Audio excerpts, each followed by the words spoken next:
భారత స్వాతంత్ర్య పోరాటం గురించి మనం చాలా కథలు విన్నాం. కానీ ఈ కథలో ఒక ఐరిష్ మహిళ, ఒక థియోసఫిస్ట్, భారత జాతీయ కాంగ్రెస్కు మొదటి మహిళా అధ్యక్షురాలుగా అప్రతిహతంగా ఎదిగి ఆ తర్వాత కొద్ది సంవత్సరాలకే గాంధీజీ ప్రారంభించిన అతిపెద్ద ప్రజా ఉద్యమానికి వ్యతిరేకంగా నిలబడ్డారు. ఇది వినడానికే చాలా విచిత్రంగా ఉంది కదా. ఖచ్చితంగా. మన ముందున్న ఈ నోట్స్ చూడ్డానికి ఏవో కొన్ని నినాదాలు, పేర్లు, సంఘటనలు అలా విడివిడిగా కనిపిస్తున్నాయి. కాని వీటన్నిటినీ ఒకచోట చేర్చి చూస్తే ఒక పెద్ద కథ కనిపిస్తుంది. ఆ కథే అనీ బెసెంట్. అవును, ఆమె కథే. ఆమె అంత వేగంగా, అంటే అంత పైకెలా ఎదిగారు, మరి అంతలోనే గాంధీజీతో ఎందుకు విభేదించారు? ఈ ప్రశ్నలకు సమాధానాలు వెతకడమే మన ఈనాటి పరిశీలన. అంటే ఒకే ఉద్యమంలోని భిన్నమైన ఆలోచనా విధానాలను మనం అర్థం చేసుకోపోతున్నామన్నమాట. సరే, అయితే ఇక విషయంలోకి వెళ్దాం. ఇలాంటి మరిన్ని వీడియోస్ కోసం సబ్స్క్రైబ్ ఎంఆర్పి ఎడ్యుకేషన్ ఛానల్. ఆమె ప్రయాణం అసలు ఎక్కడా, ఎలా మొదలైంది? మన నోట్స్లో 1916 హోం రూల్ ఉద్యమం ప్రస్తావన ఉంది. అవును, 1916లో మద్రాసులోని అడయార్ కేంద్రంగా ఆమె హోం రూల్ ఉద్యమాన్ని ప్రారంభించారు. ఇక్కడ ఆసక్తికరమైన విషయమేంటంటే, దాదాపు అదే సమయంలో పూణేలో బాలగంగాధర తిలక్ కూడా ఇదే పేరుతో మరో ఉద్యమం నడిపారు. ఓ, అంటే రెండు హోం రూల్ ఉద్యమాలు ఒకేసారి నడిచాయన్నమాట. మరి వాటి మధ్య పోటీ ఏమైనా ఉండేదా? లేదు, పోటీ కాదు, అవి పూరకాలు. ఇద్దరి లక్ష్యం ఒకటే. ఒక్క నిమిషం, ఈ హోం రూల్ అనే పదం వినడానికి బాగుంది, కానీ దీని అసలు అర్థం పూర్తి స్వాతంత్ర్యం కాదు కదా. అప్పట్లో చాలామంది అనుకున్నట్టు బ్రిటిష్ వాళ్లని పూర్తిగా దేశం విడిచిపోమ్మని అడగడం. అస్సలు కాదు. అదే ఇక్కడ కీలకమైన విషయం. హోం రూల్ అంటే బ్రిటిష్ సామ్రాజ్యం కిందే ఉంటూ కెనడా లేదా ఆస్ట్రేలియాలాగా మనల్ని మనమే పాలించుకునే అధికారం సాధించడం. అదా సంగతి. అంటే డొమినియన్ హోదా అంటారు కదా, అది. సరిగ్గా అదే. పూర్తి స్వాతంత్ర్యమనే ఆలోచన అప్పటికింకా కాంగ్రెస్లో అంత బలంగా లేదు. అనీ బెసెంట్ ఉద్యమం భారతదేశమంతటా విస్తరిస్తే, తిలక్ ప్రభావం మాత్రం మహారాష్ట్ర, కర్ణాటకకే కొంచెం పరిమితమైంది. మరి ఈ ఉద్యమంతోనే ఆమె భారత రాజకీయాల్లో ఒక శక్తిగా మారారా? ఎందుకంటే ఆమె 1914లో కాంగ్రెస్లో చేరితే కేవలం 3 ఏళ్లలోనే, అంటే 1917లో అధ్యక్షురాలయ్యారనే మన నోట్స్ చెబుతున్నాయి. ఇది అసాధారణమైన వేగం. కేవలం వేగం మాత్రమే కాదు, అది ఆమె రాజకీయ చతురతకు ఒక పెద్ద నిదర్శనం. 1916 లక్నో సమావేశంలో ఆమె ఒక అద్భుతం చేశారని చెప్పాలి. అప్పటిదాకా విడిపోయున్న కాంగ్రెస్లోని 2 వర్గాలను ఆమె ఒకతాటిపైకి తెచ్చారు. ఆ 2 వర్గాలు అంటే అతివాదులు, మితువాదులు కదూ? వీరి మధ్య అసలు తేడా ఏంటి? సరిగ్గా చెప్పారు. బ్రిటిష్ వారిని చర్చలతో, వినతులతో, అంటే రాజ్యాంగబద్ధమైన సంస్కరణలతో ఒప్పించాలనేది మితవాదుల పంథ. ఓకే. కాదు, పోరాడి ఒత్తిడి తెచ్చి హక్కులు సాధించుకోవాలనేది అతివాదుల మార్గం. ఈ 2 వర్గాలను, అంటే దాదాపు 10 ఏళ్లుగా విడిపోయున్న ఈ వర్గాలను ఏకం చేయడంలో అనీ బెసెంట్ కీలక పాత్ర పోషించారు. అంటే ఆమె కేవలం ఉద్యమాలు నడపడమే కాదు, ఒక సమన్వయకర్తగా కూడా పనిచేశారన్నమాట. సమన్వయకర్త అనడం కన్నా ఆమె వ్యూహం ఫలించింది.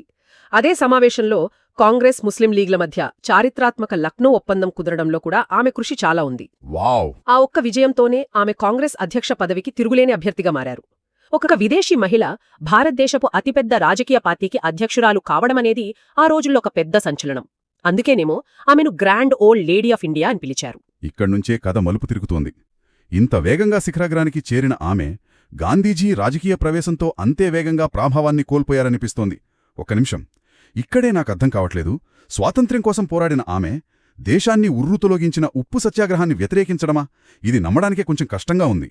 అసలామె ఉద్దేశమేంటి? ఇది కేవలం రాజకీయ భేదాభిప్రాయం కాదు, ఇది ఒక తాత్విక సంఘర్షణ. ఒక థియోసఫిస్ట్గా అనీ బెసెంట్ ఒక రకమైన విశ్వక్రమాన్ని, అంటే ఒక ఆర్డర్ని, నెమ్మదైన పరిణామక్రమమైన పురోగతిని నమ్మారు. ఆమె దృష్టిలో సమాజం నెమ్మదిగా, చట్టబద్ధంగా సంస్కరణల ద్వారా అభివృద్ధి చెందాలి. అయితే గాంధీజీ పద్ధతి దీనికి పూర్తి విరుద్ధం. చట్టాలని ధిక్కరించడం, సహాయ నిరాకరణ చేయడం. ఖచ్చితంగా. గాంధీజీ పద్ధతి అంటే చట్టాన్ని ధిక్కరించడం. ఆమె దృష్టిలో ఆ విశ్వక్రమాన్ని దెబ్బతీసి దేశంలో అరాచకానికి దారితీస్తుంది. ఆమెకు ఆ భయముండేది. అరాచకమా? అవును. అందుకే ఆమె తన న్యూ ఇండియా పత్రికలో ఉప్పు సత్యాగ్రహాన్ని చాలా తీవ్రంగా విమర్శించారు. మన నోట్స్లో ఉన్న ఆ వాక్యం చూడండి. ఈ ఉద్యమం బానిసత్వానికి దారితీసే ఒక కొత్త మార్గమన్నారు. అంటే స్వేచ్ఛను అరాచకం ద్వారా సాధించలేమని ఆమె గట్టి నమ్మకం. వావ్! అంటే స్వరాజ్యమనే లక్ష్యం ఒకటే అయినా దాన్ని సాధించే మార్గాల విషయంలో ఇంత పెద్ద అగాధం ఉండేదన్నమాట. అప్పటికే స్థిరపడిన ఒక నాయకురాలు కొత్తగా వచ్చిన ఒక నాయకుడి పద్ధతులను ఇంత తీవ్రంగా ప్రశ్నించడం నిజంగా ఆసక్తికరంగా ఉంది. ఇక్కడే మన నోట్స్లో ఆమె కలం పేరు సిల్వర్ వోల్ఫ్ అని కూడా ఉంది. గ్రాండ్ ఓల్డ్ లేడీ ఆఫ్ ఇండియాకి సిల్వర్ వోల్ఫ్కి అస్సలు పొంతనాలేదే. అవును కదా. ఈ పేరు ఆమెలోని మరో కోణాన్ని, బహుశా కొంచెం దూకుడైన స్వతంత్ర స్వభావాన్ని సూచిస్తుందేమో. బహుశా అది ఆమె వ్యక్తిత్వంలోని సంక్లిష్టతను చూపిస్తోంది. ఒకవైపు రాజ్యాంగబద్ధమైన క్రమమైన మార్గాన్ని నమ్మే నాయకురాలు, మరోవైపు స్వేచ్ఛగా ఆలోచించే సిల్వర్ వోల్ఫ్. ఆమె జీవితం ఇలాంటి వైరుధ్యాలతో నిండి ఉంది. అంటే ఆమె మార్గం చాలా పద్ధతిగా రాజ్యాంగబద్ధంగా ఉంది. కాని అదే సమయంలో మన నోట్స్ ప్రకారం సుభాష్ చంద్రబోస్ వంటివారు ఇంగ్లాండ్ కష్టం భారతదేశానికి అవకాశమనే పూర్తిగా భిన్నమైన చాలా దూకుడైన నినాదాన్ని ఇస్తున్నారు. ఒకే లక్ష్యం, కాని దారులు పూర్తిగా వేరు. అవును, ఇది స్వాతంత్ర పోరాటంలోని విభిన్నమైన పాయలను మనకు స్పష్టంగా చూపిస్తుంది. రెండవ ప్రపంచ యుద్ధ సమయంలో బ్రిటన్ యుద్ధంలో చిక్కుకున్నప్పుడు ఆ పరిస్థితిని భారతదేశ స్వాతంత్ర్యానికి అనుకూలంగా మార్చుకోవాలని బోస్ పిలుపునిచ్చారు. ఇది అన్నీ బెసెంట్ ఆలోచనా విధానానికి పూర్తి వ్యతిరేకం. అంటే శత్రువు బలహీనపడినప్పుడు దెబ్బ కొట్టాలనేది బోస్ వ్యూహం. కరెక్ట్. అదే సమయంలో భారతదేశ ఆత్మ గ్రామాలలో ఉంది అంటూ గాంధీజీ మరో తాత్విక మార్గాన్ని నిర్మిస్తున్నారు. ఈ రాజకీయ ఘర్షణ సిద్ధాంతాల మధ్య పోటీలో యానీ బెసెంట్ కొంచెం వెనకబడ్డారు అనిపిస్తోంది. బహుశా అందుకేనేమో ఆమె వారసత్వం రాజకీయాల కన్నా ఆమె స్థాపించిన విద్యాసంస్థల రూపంలో బలంగా నిలిచిందేమో. మన నోట్స్లో బెనారస్లో సెంట్రల్ హిందూ కళాశాల స్థాపన గురించి ఉంది కదా? నిజమే. ఆమె రాజకీయ ప్రభావం తగ్గుముఖం పట్టినా ఆమె సేవలు ఇతర రూపాల్లో కొనసాగాయి. డిఎస్ శర్మతో కలిసి ఆమె స్థాపించిన ఆ కళాశాలే ఆ తర్వాత మదన్ మోహన్ మాలవ్య కృషితో ప్రఖ్యాత బనారస్ హిందూ విశ్వవిద్యాలయంగా మారింది. ఓహ్, అదేనా? అవు, సర్వేపల్లి రాధాకృష్ణన్ వంటివారు దానికి వైస్ ఛాన్సలర్గా పనిచేయడం ఆ సంస్థ వారసత్వానికి ఒక నిదర్శనం. ఆమె భారతదేశంతో ఎంతగా మమేకమయ్యారంటే ఇక్కడే పలమనేరులో భారత పౌరసత్వం కూడా తీసుకున్నారని మన నోట్స్లో ఉంది. ఐర్లాండ్లో పుట్టి భారతదేశాన్ని తన కర్మభూమిగా భావించారు. అవును, అది కేవలం ఒక చట్టపరమైన చర్య కాదు. ఈ దేశంపై ఆమెకున్న ప్రేమకు, అంకిత భావానికి అదొక ప్రతీక. అందుకే ఆమె 1933లో మరణించినప్పుడు ఆమె సమాధిని అడయార్లోని థియోసాఫికల్ సొసైటీ తోటలోని నిర్మించారు. ఆమె కథ ఎక్కడ మొదలైందో అక్కడే ముగిసింది. అయితే ఆమెనందరూ ఆరాధించారని చెప్పలేం. ఆమెను విమర్శించిన వారు కూడా ఉన్నారని మన నోట్స్లో స్పష్టంగా ఉంది. ముఖ్యంగా డాక్టర్ బిఆర్ అంబేడ్కర్ ఇంకా ఎన్జి రంగా ఆమెను విమర్శించారట. వారి విమర్శలకు కారణం ఏమై ఉంటుంది? ఇది చాలా ముఖ్యమైన ప్రశ్న. ఇది ఆనాటి రాజకీయాల్లోనే సామాజిక కోణాన్ని మనకు చూపిస్తుంది. అనీ బెసెంట్ బ్రాహ్మణీయ హిందూ మతం, వర్ణ వ్యవస్థ పట్ల కొంచెం సానుభూతితో ఉన్నారని, ఆమె సామాజిక సంస్కరణల కంటే రాజకీయ సంస్కరణలకే ఎక్కువ ప్రాధాన్యత ఇచ్చారని అంబేడ్కర్ వంటివారు భావించారు. ఓకే. ఆమె థియోసాఫికల్ సొసైటీ నేపథ్యం, ఉన్నత వర్గాలతో ఆమెకున్న సంబంధాలు కూడా ఈ విమర్శలకొక కారణం కావచ్చు. మరి ఎన్జి రంగా? ఆయన రైతు నాయకుడు గదా? అవును.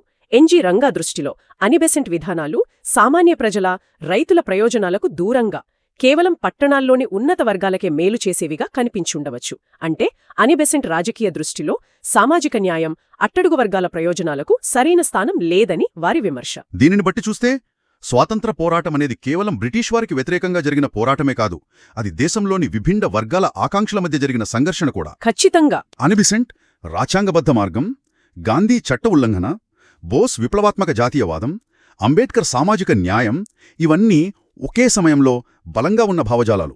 స్వాతంత్ర్య పోరాటం అనేది ఒకే నదిలా కాకుండా ఇలా అనేక పాయలుగా ప్రవహించింది. ఇక్కడ ఇంకో ఆసక్తికరమైన కాని కొంచెం గందరగోళపరిచే విషయముంది. మన నోట్స్లో ఒకచోట ఇండియా స్ట్రగుల్ ఫర్ ఫ్రీడమ్ పుస్తకాన్ని 1918లో అనీ బెసెంట్ రాశారని ఉంది. కానీ మరోచోటి ఇదే పుస్తకాన్ని హిస్టరీ ఆఫ్ ఇండియన్ నేషనల్ కాంగ్రెస్తో పాటు పట్టాభి సీతారామయ్య రాశారని ఉంది. ఏది నిజం? ఇది చాలా మంచి పరిశీలన. చారిత్రక మూలాల్లో ఇలాంటి వైరుధ్యాలు సహజం. మనమిక్కడ ఒక తీర్పు ఇవ్వాల్సిన అవసరం లేదు. అంటే మనం తేల్చలేమంటారా? బహుశా ఇద్దరు రాసి ఉండవచ్చు, లేదా ఒకే పేరుతో వేర్వేరు పుస్తకాలుండవచ్చు. ముఖ్యమైన విషయమేమిటంటే ఈ గందరగోళం కూడా చరిత్రలో ఒక భాగమే. ఇది మన మూలాలను గుడ్డిగా నమ్మకుండా విమర్శనాత్మకంగా చూడాలని మనకు గుర్తు చేస్తుంది. నిజమే. సరే, మొత్తానికి ఈ సమాచారాన్నంతా కలిపి చూస్తే అనీ బెసెంట్ ఒక శక్తివంతమైన, అంకితభావం గల, కాని అదే సమయంలో ఒక సంక్లిష్టమైన, వివాదాస్పద వ్యక్తిగా మనకు కనిపిస్తున్నారు. ఆమె స్వాతంత్ర్య పోరాటంలో ఒక కీలకమైన దశను నడిపించి, పద్ధతులు మారినప్పుడు, ముఖ్యంగా గాంధీ శకం ప్రారంభమైనప్పుడు వెనక్కి తగ్గారు. అవును. మనం గ్రహించాల్సిన ముఖ్య విషయమేమిటంటే భారత స్వాతంత్ర్యోద్యమం అనేది ఒకే మార్గంలో, ఒకే నాయకుడితో సాగలేదు. అది విభిన్న సిద్ధాంతాలు, భిన్నమైన వ్యూహాలు, భిన్నమైన నాయకుల కలయికతో కూడిన ఒక సంక్లిష్టమైన ప్రయాణం. అవును. ఆ ప్రయాణంలో అనీ బెసెంట్ ఒక ముఖ్యమైన, కొన్నిసార్లు విస్మరించబడిన అధ్యాయం. ఆమె విజయం, ఆమె వైఫల్యం, ఆమె విభేదాలు అన్నీ ఆ చరిత్రలో భాగమే. ఈ చర్చ ముగించే ముందు వినేవారికి ఒక ఆలోచనను వదిలి వెళదాం. తప్పకుండా. అనీ బెసెంట్ భగవద్గీతను లార్డ్స్ సాంగ్ పేరుతో ఆంగ్లంలోకి అనువదించారని, ఆమె తాత్విక సిద్ధాంతం పునర్జన్మ అని మన నోట్స్లో ఉంది. దీనిని బట్టి ఒక ప్రశ్న తరెత్తింది. విశ్వంలో ప్రతిదీ ఒక క్రమపద్ధతిలో, ఒక పరిణామ క్రమంలో జరగాలని నమ్మే ఆమె ఆధ్యాత్మిక, బ్రహ్మజ్ఞాన సంబంధిత నమ్మకాలు భారతదేశం కోసం ఆమె నిర్మించుకున్న రాజకీయ దృష్టిని ఏ విధంగా ప్రభావితం చేసి ఉండవచ్చు? ఆ దృష్టి చట్టాన్ని ఉల్లంఘించి అయినా సరే లక్ష్యాన్ని సాధించాలనే గాంధీ మార్గం నుండి ఎందుకు, ఎలా భిన్నంగా ఉంది?